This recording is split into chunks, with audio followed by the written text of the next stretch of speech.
So it's been a pretty packed month of June for various video game announcements, both from the big three as well as other third-party ones. So I just want to take some time to kind of collect some of my thoughts as to which of the game announcements that have come out have been like the most exciting for me personally. So, to each their own on preferences for video games and for what's been revealed, but what I'm going to go over from the various shows were the ones that had appealed to me the most. Now, that's not to say that the shows themselves were or weren't good. I'll kind of give a letter grade on each of these shows, but really I want to focus on the games that interested me the most. And starting with the Summer Games Fest, I felt the Mortal Kombat 1 gameplay looked really good. Both the trailer itself as well as the gameplay, and it features kind of like yet another reboot. And if you're keeping count, this is the second time that Mortal Kombat's been rebooted. The first time with Mortal Kombat 9. This time is like the peaceful arc where it gets rebooted, where instead of Raiden as the Thunder God, it's Liu Kang, except he's the Fire God, and a couple of other changes. But I'm not really a big fighter, but my older brother got me into the Mortal Kombat series, and he loved it. We played Mortal Kombat 11 extensively, so he would have really liked this one. Next up that I thought was really great and exciting was the reveal of Sonic Superstars. And this is really cool. It's the first Sonic game to have 4-player local co-op, all the characters on the screen at the same time. And of course features the classic versions of all Sonic, Tails, Knuckles, and Amy Rose. And if it controls like how Sonic Mania controlled, but again it looks something more like how Sonic Generations looked, we're going to be in good shape. Not to say that classic Sonic and Sonic Generations didn't control well, but I really liked the feel of how Sonic controlled in all of the classic games up to and including Sonic Mania. So hopefully this is like that. I think some of the individuals who actually played the game, like the journalist, had said that he does control just like he did in like Sonic Mania. So I'm pretty excited for that. Next up, of course, with the Summer Games Fest. But first, now speaking of Final Fantasy. No. Today during Summer Game Fest, DoorDash has your back. You can get a free burrito. Oh, that was a hilarious Jeff Keighley moment. But the actual, when he got to it at the end of the Summer Games Fest with Final Fantasy VII Rebirth, this of course is the second of the Final Fantasy VII Remake series. The game itself looks great, and it kind of looks like it's playing around the edges of how the big death was in Final Fantasy VII, the original one. So it's kind of playing around with that a little, but it's really great to see all the main cast in that big open area. From what I've seen with Rebirth, it definitely looks fantastic, and I'm really excited to see where this version of the Final Fantasy VII universe, timeline, don't even know yet, but really looking forward to seeing where that's going to take us. Next, and actually that was the last of the Summer Games Fest, but earlier they revealed the Metal Gear Solid Legacy Collection. Obviously before that they had Metal Gear Solid 3, I think it was Metal Gear Solid Delta is what they called it, the remake. Now I'm not really didn't really get into the Metal Gear Solid series. That's where my buddy Mobster really got into, at least the first entry in that. I played both of the NES Metal Gear games, and those were good.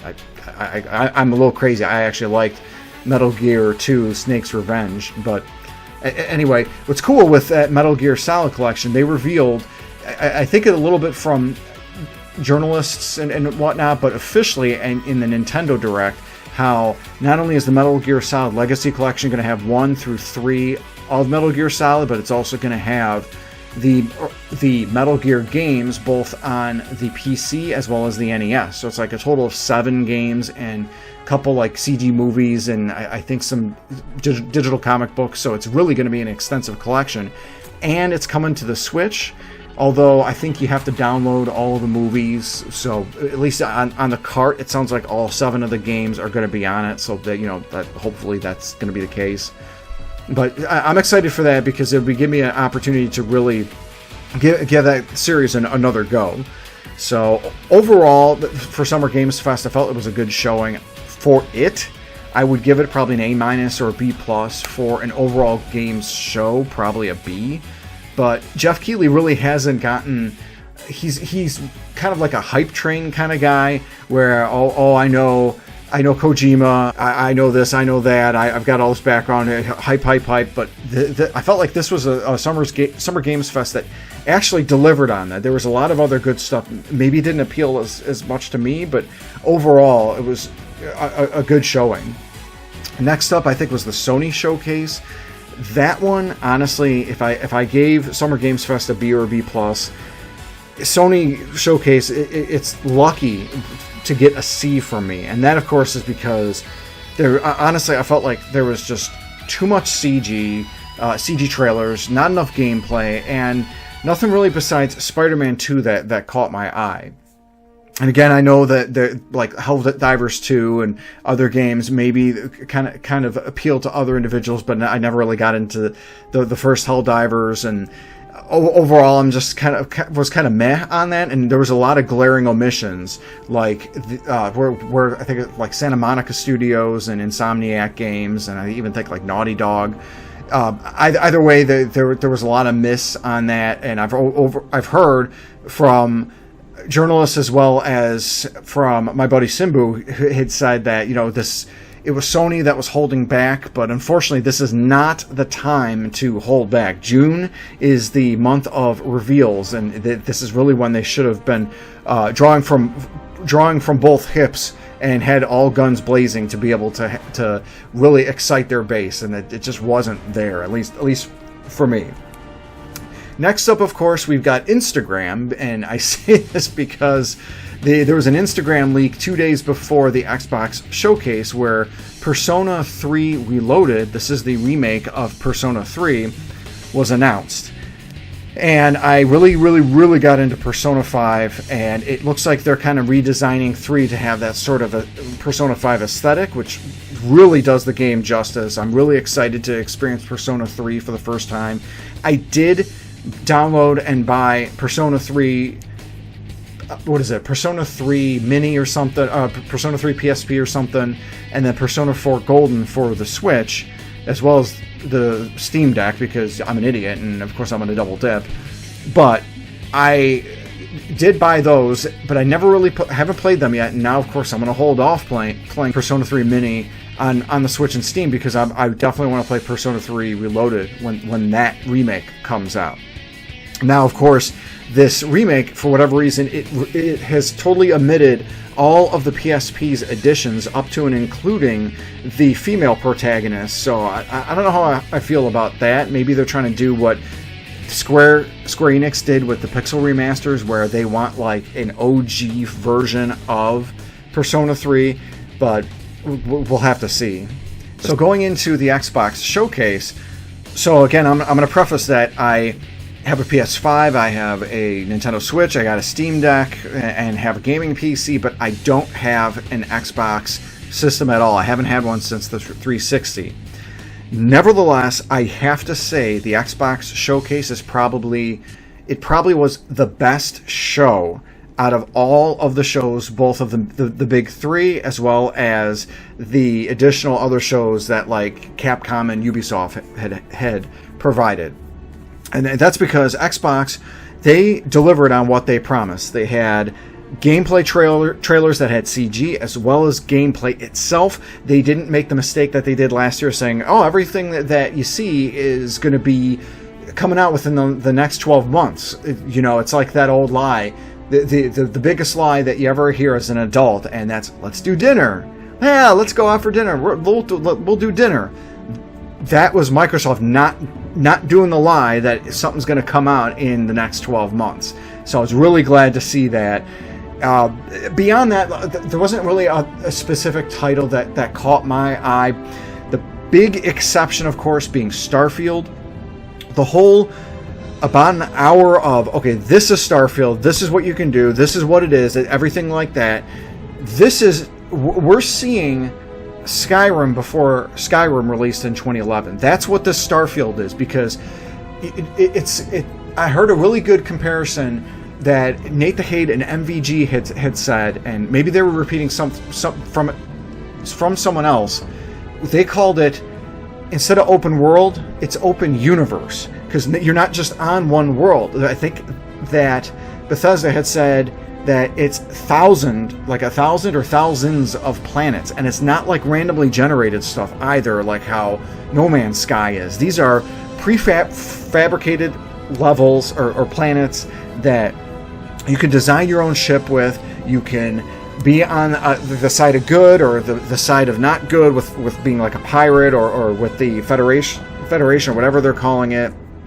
And then there's like force magic or something as shown at the very end, very, very end of the trailer. But one of the things with this game is it's so ambitious, I can't help but feel a little overwhelmed. Like I'm overwhelmed with it. And my big worry is whether or not it's going to play on my Steam Deck. And the little murmurings I'm seeing online is that it's probably not gonna, just due to all the high specs. But maybe Microsoft, Bethesda, and Steam are going to work, or Valve are going to work together to have some sort of version that will work with it. Maybe, hope, knock on wood here. Either way, I'm really excited for that game.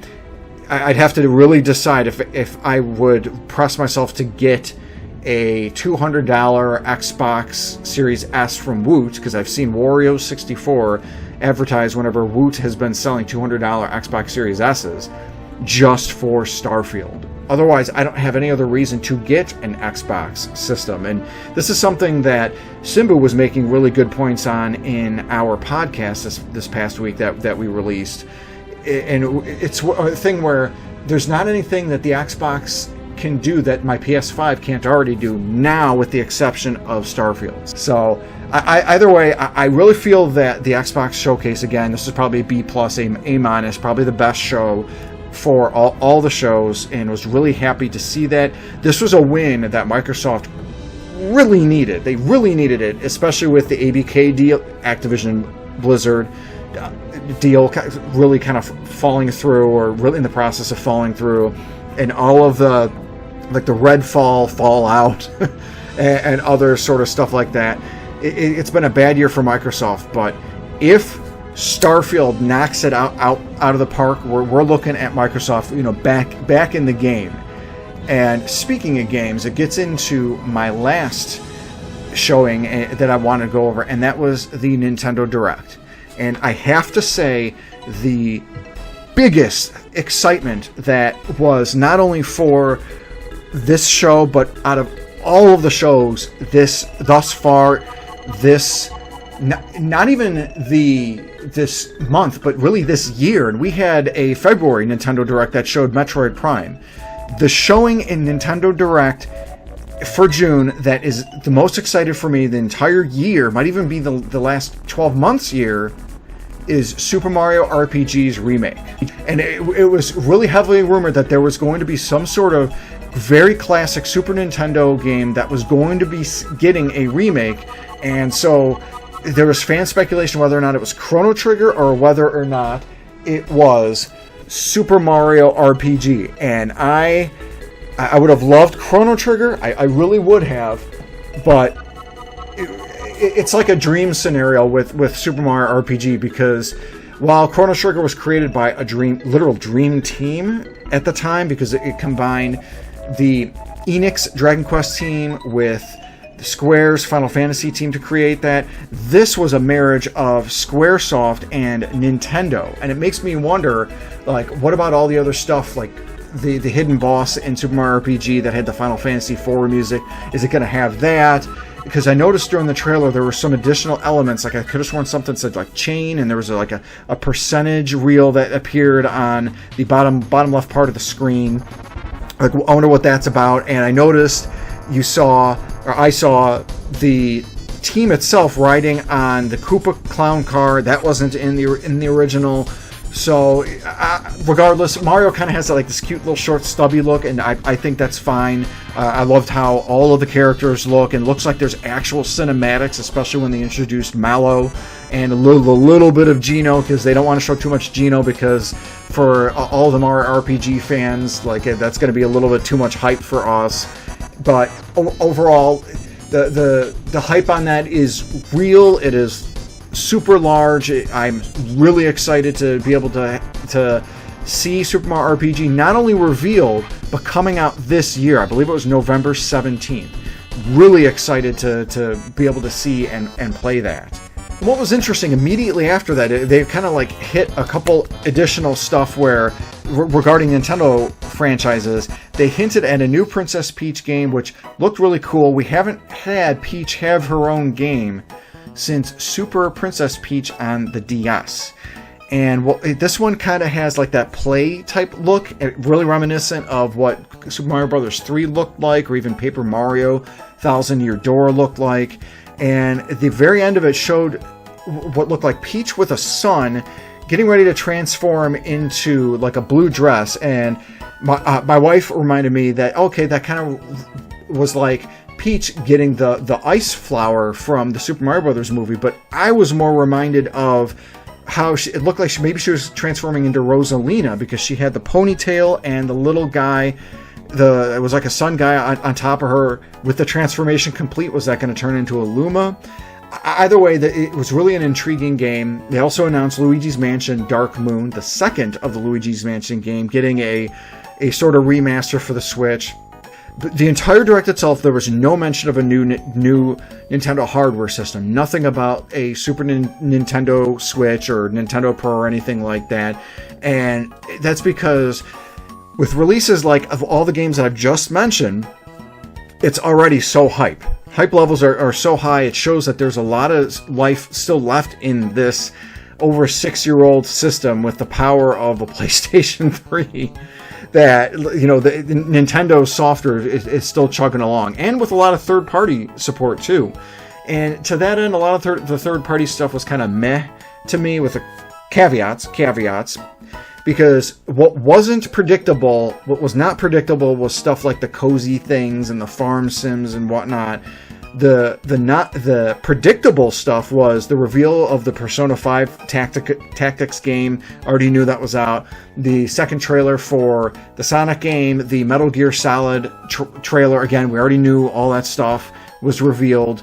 Star Ocean 2 Remake, I already knew about because that leaked, but damn, I gotta say, that looked cool. Maybe a little rough with the mix of the 2D sprites and the 3D stuff. But I gotta say, it's really cool, and from what I hear, that's probably the best Star Ocean game. It's a little bit of an RPG travesty, but I've never played any of the Star Oceans. I did download Star Ocean R First Departure for the Switch with every intention to play it, but it's like I'm so pressed on time to play that classic, as well as all the new games that are coming out and are currently out now. But that Star Ocean 2, that remake, I'm definitely going to be picking that up because of its pedigree and everything with that. One of the things with the show and how it ended, Super Mario Brothers Wonder, definitely I was a little weirded out just with how its look was, and I really couldn't place it, and I think it was because of how different it seemed from that whole new Super Mario Brothers aesthetic. And after I rewatched the trailer later in the day today, I'm like, okay, this game looks like a ton of fun. And I think that's the overall feel I got for it, is Super Mario Brothers Wonder looks so fun. And I feel like they've done a great job to have it depart from that new Super Mario Brothers aesthetic, up to and including how, if you look at how Mario looks in it, he kind of looks like this, a little kind of at like a 45-degree angle, how his sprite looked in Super Mario World and Super Mario Bros. 2 US. Whereas in Super Mario Bros. 1, 3, and New Super Mario Bros., he looks like this, where he has a side profile. You probably see my big nose here, but he's got the side profile, and that you don't see how he's kind of at that 45-degree angle. And even just a little subtle thing like that is enough of a change of a look that departs it from the new series, but is also reminiscent of older games like World and 2 US, like I mentioned. So I felt that was cool. I loved loved how there's 6 different playable characters. Mario, Luigi, Princess Peach, Princess Daisy, Toad, and Yoshi. It was amazing. You saw that, okay, Mario was riding Yoshi, but Mario and Yoshi were sharing lives, much like how the multiplayer aspect had other characters in their heads sharing lives. And there was one of the scenes, very quick, where it showed 4 Yoshis all playing together, sharing lives. So it looks like you can be all these different characters. So maybe it's marrying the whole multiplayer aspect from the new series with the different character attributes from Super Mario Bros. 2 US and Super Mario 3D World. And that doesn't even touch upon like the kind of the cutesy fun look, but also the wonder aspect, or the wonder flower. I'm not sold on all of the little other, what's that yellow flower adding commentary. And it's interesting to see Mario grinding on rails and like Koopa Troopas and whatnot with roller skates. I don't know the whole story on all that. That was admittedly a little jarring to see, but regardless, I'm really excited for this new 2D Mario game. It's released, or it's being announced and released at the perfect time, because Super Mario hype is probably some of the highest that it's ever been, thanks to the Super Mario Brothers movie. From what I've heard, it's really helped to sell Switches, really making it seem like the Nintendo's goal to get 15 million Switches in 2023 a little bit, more doable, more attainable, which for a 6-year-old system, that's awesome.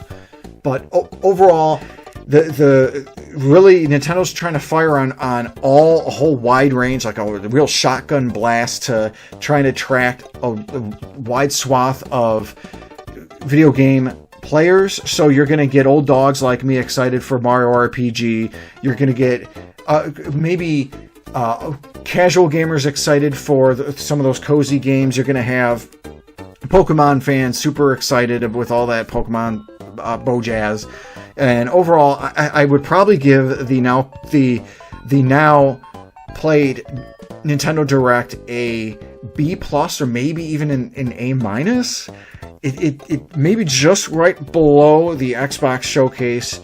And it's funny, you can tell I'm much more excited for what I saw from the Nintendo Direct than I was with the Xbox Showcase, but I am really ready and willing to admit that the Xbox Showcase was the better show, just because of how much more it had, and Starfield.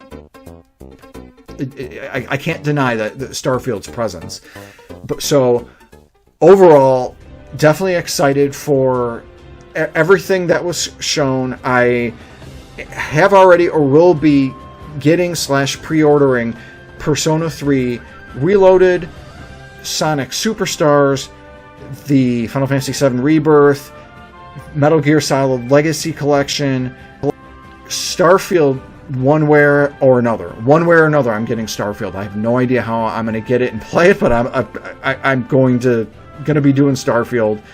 Obviously, Super Mario RPG Remake, the Super Mario Bros. Wonder, and then Star Ocean 2's Remake. So overall, my wallet is crying, it's weeping, it's bleeding, but I'm super pumped and excited. This month for June, even without the presence of E3, with that being canceled, it's still been a really exciting time.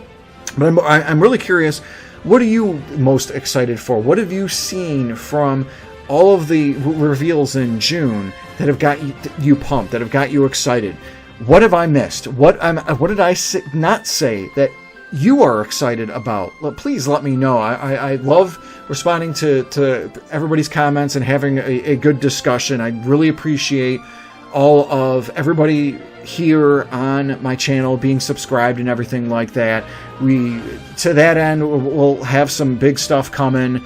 Up to and including a possible giveaway for 250 subscribers. Yep, I know I know I'm still small fish here, but I'm about to hit 200 subscribers, or I might even, by the time this video comes out.